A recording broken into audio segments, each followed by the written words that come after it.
served as the head of the NEA for 3 difficult years in the early 90s, and wrote a book about it, and has had an interesting career. So he's here to talk today about the philosophy of brain. So, thank you. What made me come to this is that my 2 passions in later life are rowing and philosophy. And so I wondered if there was any link between those 2, one being extraordinarily physical and the other being extraordinarily mental. And as we all know, Plato gets blamed for separating mind and body. A lot of other philosophers, I think, don't buy that distinction, and I am certainly one of them. And I think that there is an awful lot of learning that goes on when we are not actively learning in the head sense. And the reason that I think that is that so much of both religion and philosophy has to do with repetition. You know, the kind of repetitive mantra that allows the mind to relax enough that thoughts come sort of unbidden. And my own experience is that some of the thoughts that are most significant to me are ones that came when I was out on the water, early in the morning often. It is quite an extraordinary experience. And after you have gotten into the rhythm of rowing and you're not trying consciously to think about anything, it's amazing what happens in your head. So kind of taking that a couple of steps further, I started on a manuscript, and I will give you, I've got only a dozen or so copies here, but if you'll pass them on down, you can kind of look at the outline of this manuscript, and I will use it as a basic template for a few of the remarks that I'm going to make today. But the first thing I think I ought to do is, there are an awful lot of rowers in the room, but for those of you who are not rowers, I want to give you a little demonstration of what the sport is. This is a sculling oar, and this is the smaller of the 2 oars, believe it or not. This one is a starboard oar for a scull. How do I know that? Well, it's because the blade is facing this way, so you have to use it on this side of the boat, which is the starboard side. And you know it's the starboard side because your back is facing that. If you were a Navy person, this is the starboard over here and that's the port over here, and most Navy people face forward. But rowers face backwards, which is one of the challenges of the sport. This oar has what's called a button, and this side of it, the back side of it, is flat. And as the oar is against what they call the pin, that flat side kind of locks in, and you are able then to propel the oar mostly with your legs. When you finish the stroke, then you feather the oar like so, and it comes back, rolling up, and drops into the water for the next stroke. Seems really easy? Really isn't. It is something that people will spend a lifetime trying to perfect the perfect stroke. And let me, if I can, just kind of demonstrate what a stroke looks like. Okay, your feet are tied into what look like running shoes. And that dissuades a lot of people because you can feature yourself upside down in the boat, hanging in there with your shoes still tied, and having a very tough time surviving. When you flip in a single, and I guarantee you, you will flip in a single if you try to learn it, and everybody does, your feet come out. I guarantee it. Okay, so sitting at the release, where your body is back about 45 or some degrees, slightly back. Your hands are on the oars. The first thing you do is you push your hands away, then you lean your body over, and then you come up the slide, and then you drive with your legs, and then the hands come back into the body. that's the motion that you repeat for every rowing stroke you do. And the amazing thing about it is that you could row for 30 years and one morning you will learn something about the rowing stroke. It's just an amazing phenomenon to me that one can do that repetitive motion so often and come up suddenly with a new realization. And that's one of the things I think that's compelling about the sport. It is one of the famous rowing coaches says, I can teach you 90% of the rowing stroke in 10 minutes, and the other 10% will take you the rest of your life, and you still won't know everything that there is to know about rowing. Well, that ties into philosophy in the sense that, in my view, philosophy asks the question, what is life? What is the good life?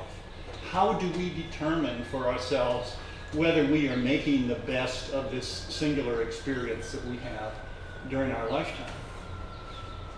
And one of the things that I think is particularly compelling about the Socratic dialogues that Plato wrote, using Socrates as his mouthpiece, is that Plato was writing in a time when he was really combating the sophists, the pre-socratics. Plato being somebody who thought that there were absolutes in this world, and that one could not discover them actually, but the illustration he uses is the cave, where people are unable to move, but they see their shadows on the wall, and they are able to perceive the perfect in that way.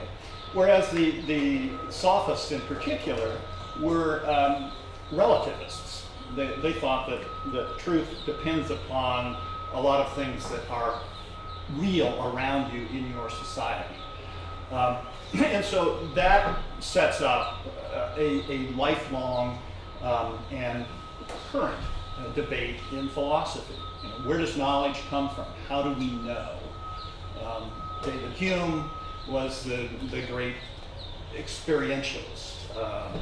He said if we look at a pool ball and it hits another ball and transfers motion to that ball and it does it every time, then we know there is something real about that. Now, Plato would reject that categorically. He would say, no, that's not real, because the essence of the pool ball is something else that you can only realize through thought. So that's one of the things, and this is an unabashed commercial for the course that I'm going to teach through the Honors College on this in the fall, on rowing and philosophy. And my hope for the students that take that class is that at the end of the class, they will be able to write a short couple of paragraphs on their description of the good life and put it in an envelope and pull it out every year or every 5 years or 20 years from now and look at it again, because one of the things about philosophy is that really nothing ever seems to be completely settled. And each time a new philosopher, a new generation of philosophers, a new thinker comes to these philosophical questions, it's like starting over. And you know, in a lot of ways, you'd think, well, God, get it right. Can't we do this and come to some final conclusions? And the great thing about it is sort of like the flow of the river. Like Heraclitus said, you can't step into the same river twice because things are going by and everything is different. And there are the experientialists who say everything we learn changes everything else we learn. John Dewey. So that's the kind of thing that I think I want to instill in the students, and to see the change in our thinking. I'll give you my own experience. I went to theological seminary for 2 years, one at Union, and got a master's in Christian ethics from the University of Chicago. And the systematic theology of Reinhold Niebuhr, The Nature and Destiny of Man, was my good book.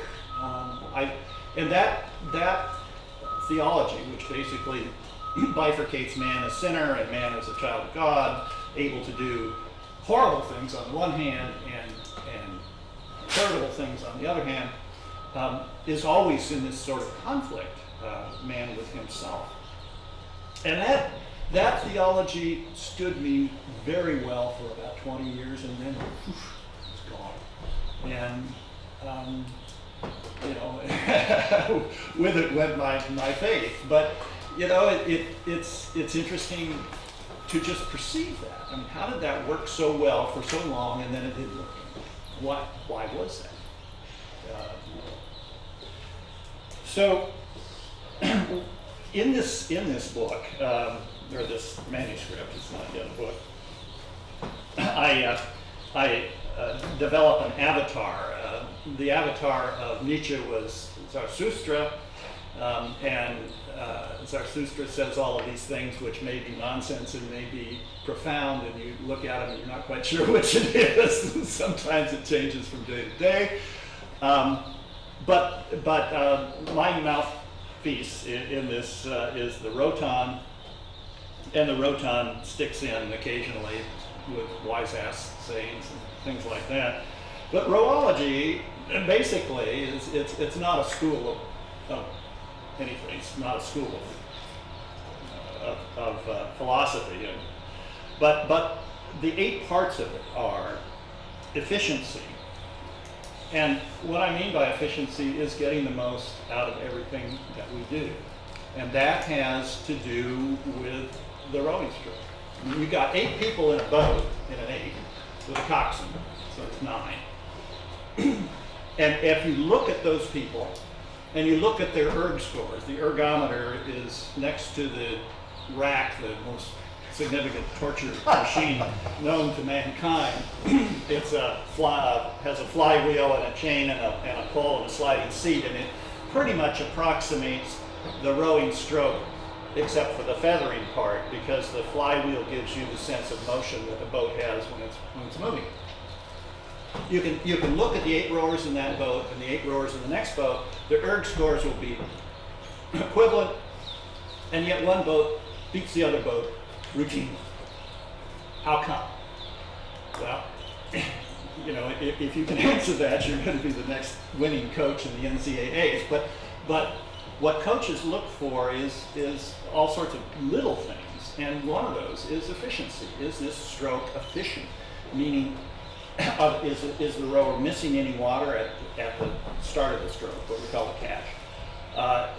Is the rower coming out early? Are the arms coming back before the legs are fully down, because the legs are the strongest muscles in your body?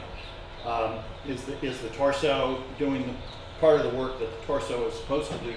There are a zillion things there in efficiency in rowing. In efficiency in life, you know, I suppose the best example in college is don't get blitzed every weekend so you sleep all Sunday and you know, miss, you know, about half of your life. So that's the first part of rowology. Steadfastness is the second. And that's an old-time biblical term, really. But basically what it means is that you can't quit 750 meters into a race.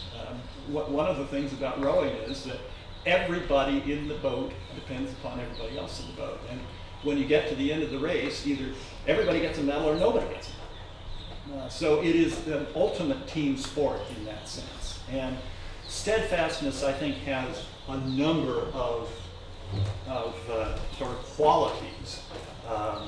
It has a lot to do with community. It has a lot to do with trust. It has a lot to do really with love. The third is courage. Courage is it comes in all sorts of forms here, and I'm not sure that there is a direct link between physical courage and mental courage, emotional courage, but I have to think that they have the same root. Basically, courage has to do with selflessness. Aristotle says that courage is something between cowardice on the one hand and foolhardiness on the other. and finding that meaning is what one does. But I think courage is more meaningful in a mental sense than it is in even in a physical sense. The courage to take the hits for doing the right thing, the courage to be willing to stand up to the racist joke, the sort of thing that society is doing that's ruining our environment. The issues are multitude, and the degree of courage that I think we show in our society from day to day is pretty minimal. The fourth thing in rowology is being an amateur. The definition of an amateur is basically being a lover of something, sport. And rowing is the ultimate amateur sport because there are no professionals in rowing, which incidentally has not always been true. The guy who was probably the first superstar athlete, his name I think is Hamlin, was a rower in the 1880s up to about 1905 or so. There were big regattas in the United States. Some of them were 100,000 people would line the shores to watch competitive rowers row against each other, and these guys were professionals. And Hamlin, it turns out, was a Canadian, but he was American.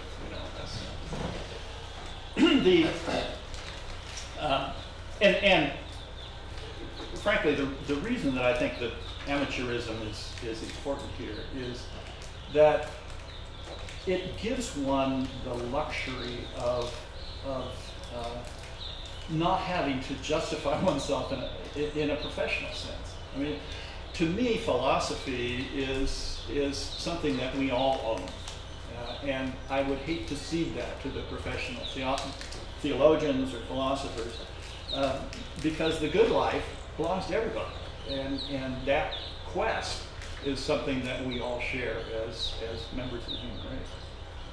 Transcendence is the fifth, and here I'm talking about the sort of thing I was talking about, where ideas come unbidden into your head when you're rowing. In racing, the transcendent moment is called swing. And those of us who have rowed for lifetimes have maybe experienced swing 3 or 4 times, I don't know. It doesn't happen very often. But when it does, it really is a different dimension. It's where all 8 bodies in the boat are absolutely in sync. And every stroke is as perfect as it can be. And all of a sudden the race is over and you don't remember anything about the race except that you ended up 2 boat lengths ahead. It's a extraordinary kind of experience. Really, if to coin an oxymoron, it's a physical out-of-body experience, or a mental out-of-body experience, or a mental out-of-head experience. It's part of that transcendence. And I think a lot of it comes from the repetition. Because again, if you look at some of the Eastern religions, if you look at a lot of prayers in Judaism and Christianity, there is a tremendous amount of repetition. And somehow it is through that repetition that you reach the higher spiritual level.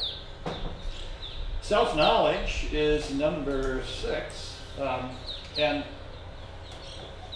that is sort of the business of education and life both, is how do we know ourselves, and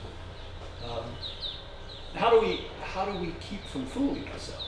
I mean, we are really, really good at fooling ourselves.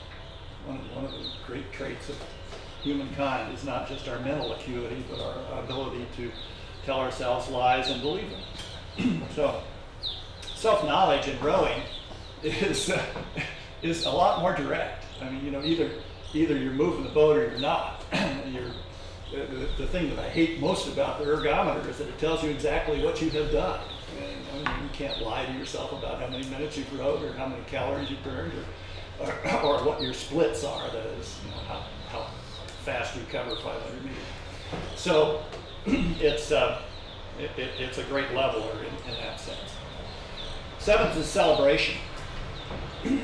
I think celebration is a critical part of life, and there's a lot of celebration in rowing. It isn't just the high fives and the hugs after the race is over, but it's being out there on the windiest, nastiest of days, like last night or Tuesday or whatever it was, when it's raining sideways and there's chop on the water and your boat's full of water and everything you got on is wet. And you love it because you love what you do. You love the sport. You love the activity. You just absolutely can't live without it. And the final thing, and maybe this should be the first, these aren't in any order of importance in my mind, is aesthetics. Rowing is one of the sports that really combines, in a way that few others do, beauty and strength. The glide of the water, it's being on the water in a single sculpt, which is about a foot wide. You're only about 6 inches off the water, and there is something about that that really makes you a part of the water. It allows you to move without much sound and to glide and to experience everything that's going on. One of the great river scenes, this was a couple of years ago, and we were turning around in an 8, which is sort of like turning around a battleship. You know, you have to, this side goes forward and that side goes back with the oars, and it takes a few minutes. So I was looking up, and there was a osprey dive bombing an eagle. And eagles are dumpster divers. I mean, they are real scavengers, and they will go into the osprey's nest and get their eggs if they can. Ospreys are about half the size of an eagle, but they're fierce. And this osprey was coming down, and the eagle would veer aside just before the osprey got there. And this happened 2 or 3 times. And then the osprey's diving, and the eagle does a 180-degree roll with talons up. And the osprey bears off, and they kind of call it a draw. But I just, to be able to see that, sort of downtown Corvallis, to be out on the water, it's a real pleasure. And I do think that we get philosophical when we get next to nature. It's one of the great human traits that we all share. I will go quickly through the outline here of the manuscript, which would be the outline of the course, just to kind of give you a sense of what some of the chapters are about. Plato, chapter 4, Plato wrote a lot. There are 24, maybe 25 dialogues, and they're all pretty dense. But some of them, like the Symposium, is about love. And he's got these guys lying around on couches after a feast, and apparently all of them had drunk too much wine the night before, and so they were going to kind of take it easy and talk about love. And so, each of them kind of gives their idea of what love is. And Plato, and then about 3/4 of the way through the dialogue, in comes this drunk who then kind of stirs everything up and helps the story along. Plato ultimately ends up saying, we think, because Plato pipes the ball. You don't always know if Socrates is speaking, if that's what Plato really thought, or even whether it's just there as a red herring. But Plato basically says that ideal love is the same as philosophy.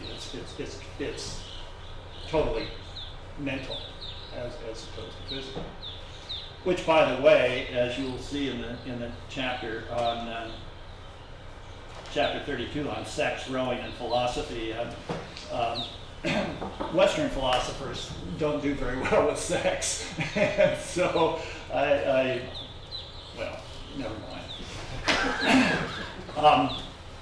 But Plato wrote on all sorts of things. I mean, he wrote about birth control, he wrote about communism, feminism, socialism, morality, eugenics. You know, one of the things that Plato says is that you know, the philosopher king ought not to marry the charwoman. You know, we got to think about what comes out of this kind of a union. Not to mention, which I really resent, an unprovoked attack on artists, which basically he said don't use true knowledge to discover the form, which is sort of the unknowable, but rather, you know, pollute the air with their scruffy thinking. Aristotle, chapter 7, talks about moral virtue as being the result of habits. You know, just like the perfect rowing stroke is the result of habits. You practice well, you're going to row well. If you scuff off in practice, then you're not going to be a champion rower. Augustine. Basically, Augustine's philosophy in the 5th century was the template for all of medieval society. Because what Augustine was saying is we can't know God's truth without the intercession of the church. And it was that kind, I mean, Augustine wrote a ton of stuff, and it's tough to boil it down to a couple of sentences, but basically Augustine's social structure was the structure of Western Europe for the next 1,000 years. No small accomplishment for a philosopher. Erasmus, I like Erasmus because he was the first really wise-ass philosopher.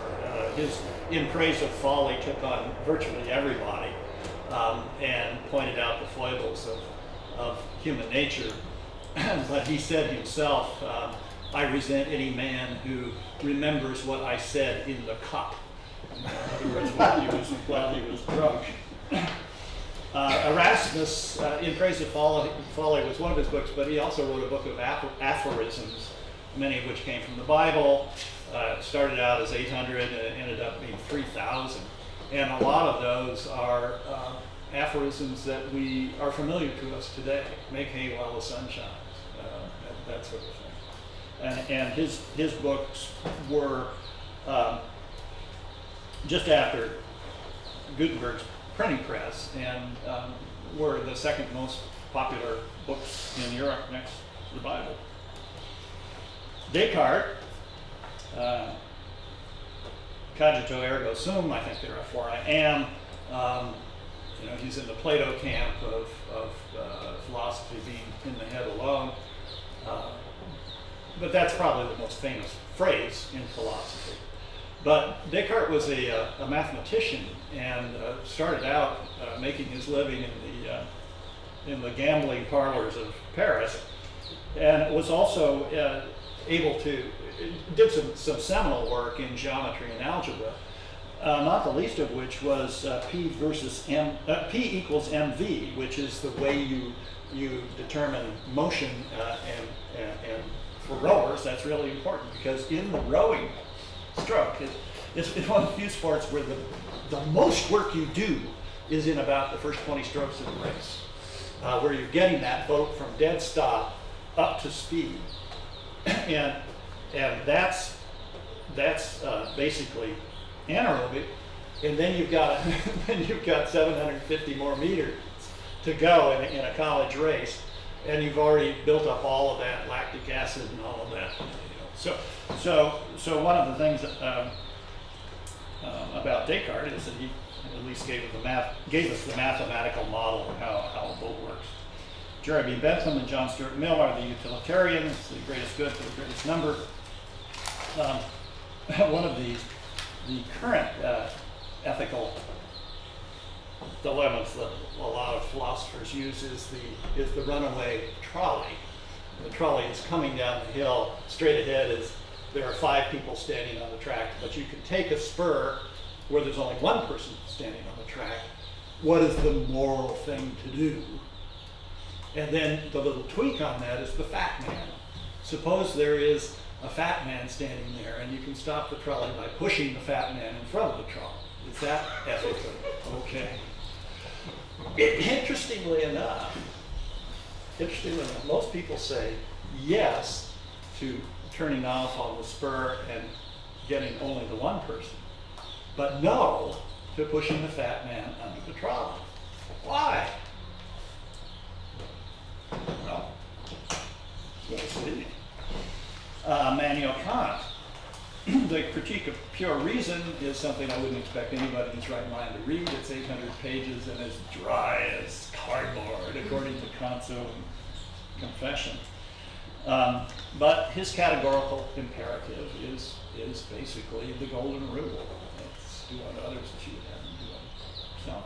He has something called the Ding an sich. In German, it means basically the thing itself. What is it?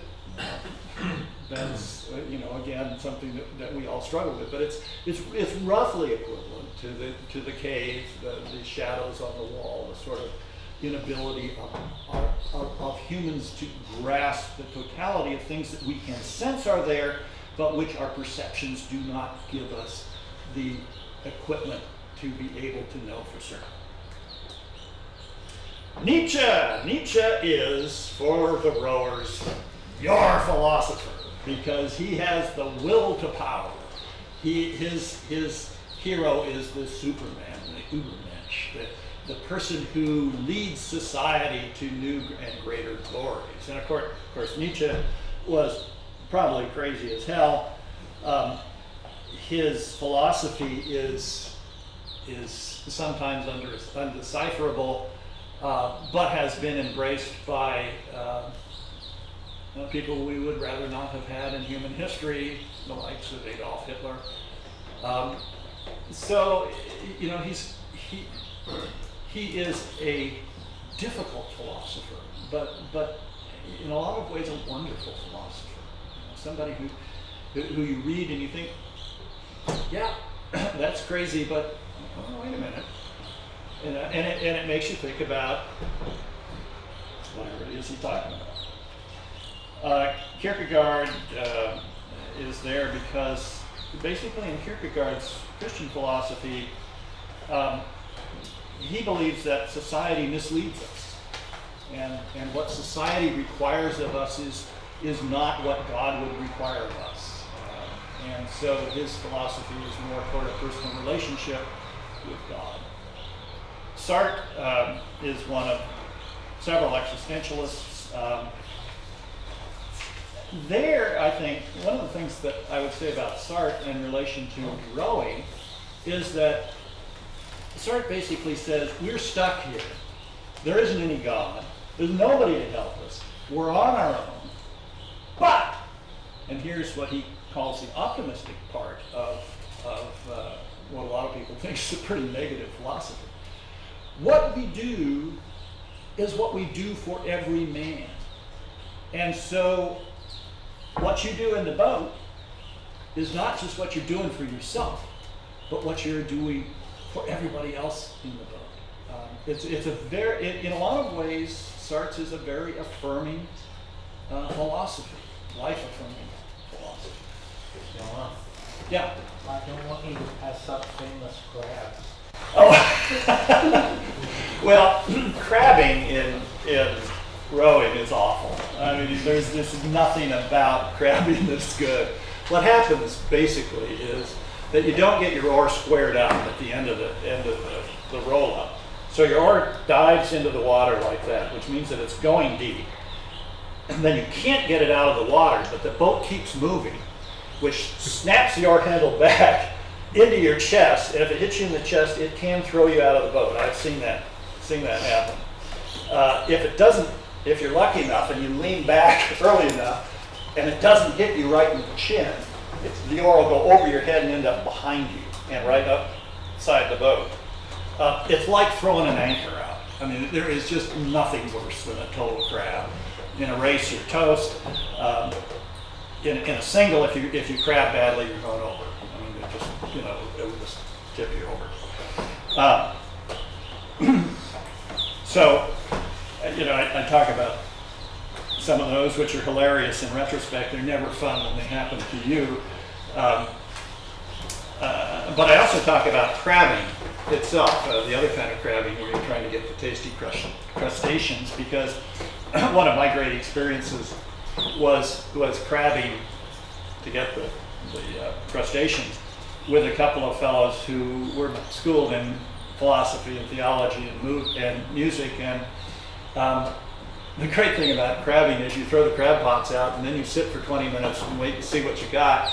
So you pour a cup of coffee and you talk about Nietzsche or Hegel or Hume or whatever. And of course we were all old enough that every month when we did this we could have the same discussion.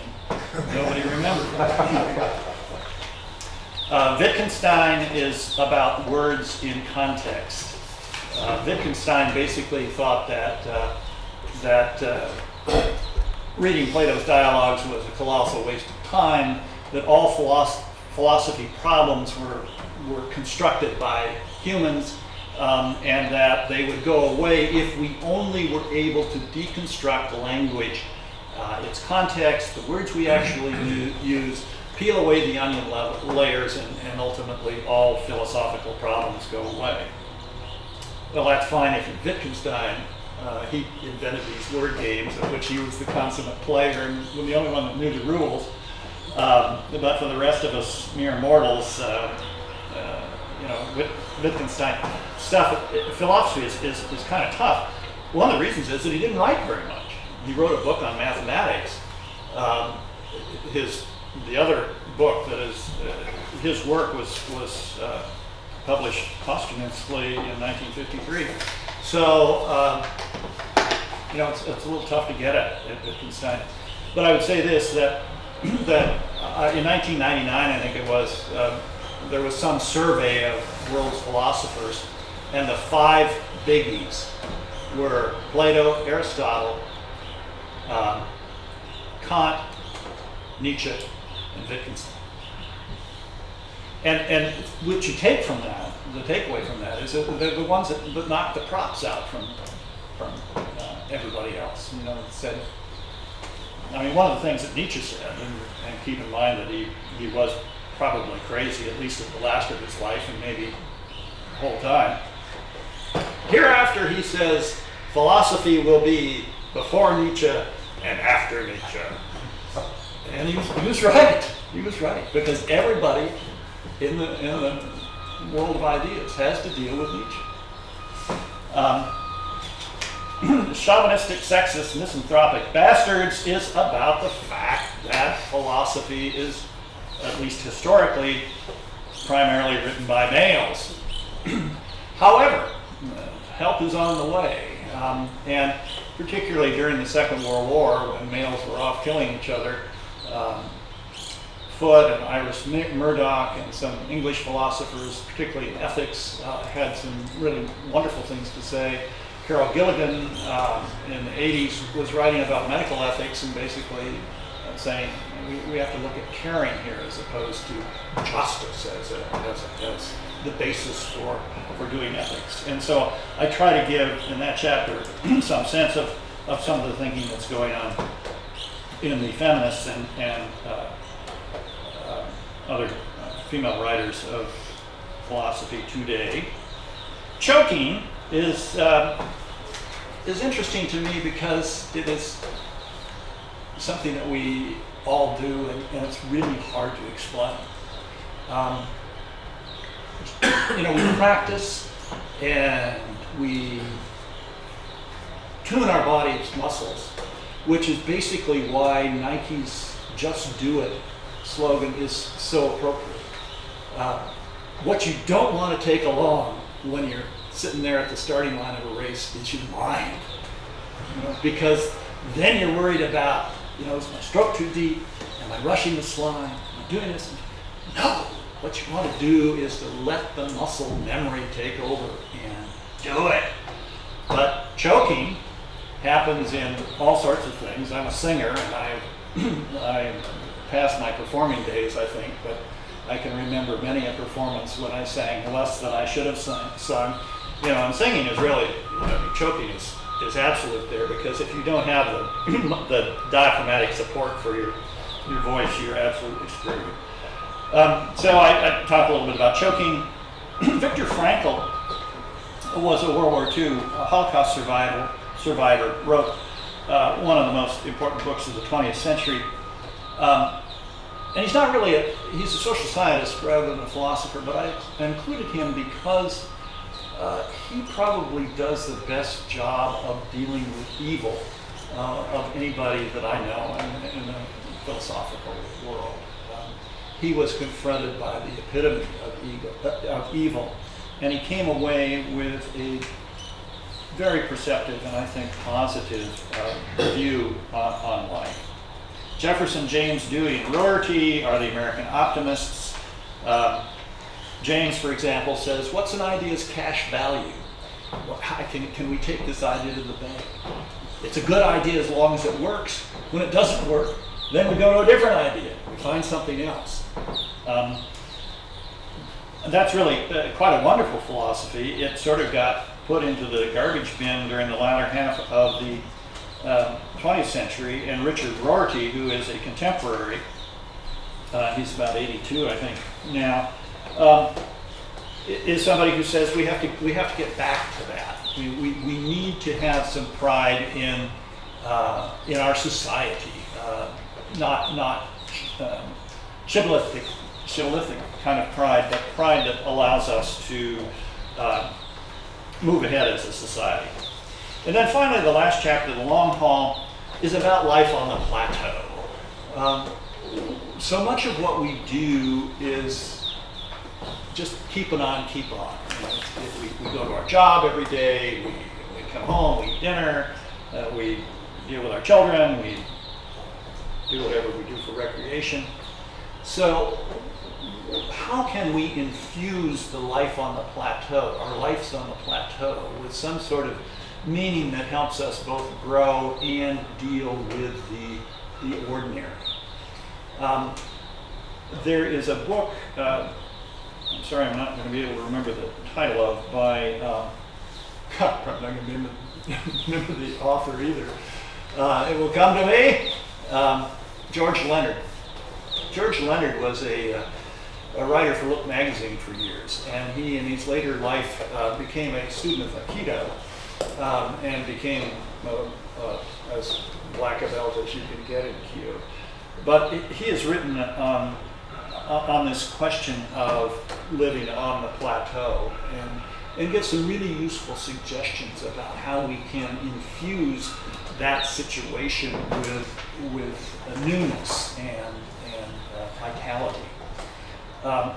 It's like, I think, any sport where we improve dramatically at the beginning, and then we reach a plateau and usually slide back a little bit. And then if we keep on keeping on, we practice right, and then at some point, later rather than sooner probably, we increase again, and then we plateau and maybe backslide. And it kind of goes on like that forever.